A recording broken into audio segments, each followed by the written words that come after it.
In just a few hours, hundreds of thousands of federal workers face the threat of missing their first paycheck. Yeah, for some people, one paycheck might not sound like a big deal, but as Daniel Sexton shows us, a lot is at stake here. The weight of the shutdown comes down hard on United Way of Greater Knoxville. It funds 119 programs with 56 different agencies, some of which get help from the government. They see every paycheck as a real person.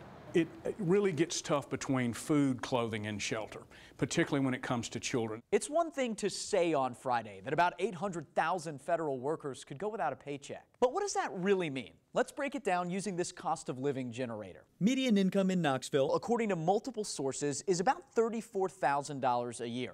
That puts about $2,400 a month in your pocket, which is pretty good. But here come the bills. Utilities, rent, food, health care. Now you have about $500. Keep in mind, you haven't made a car payment, haven't paid taxes, haven't sent your kids to school or bought them any clothes. Now take away one of your 2 monthly paychecks. You're about $750 in the hole. For someone who hasn't saved, one missed paycheck means debt. This is real life stuff. This is how many people in our region, in this community, live, and we are hopeful that this government shutdown won't impact folks further, where a lot of this, unfortunately, would be played out in reality.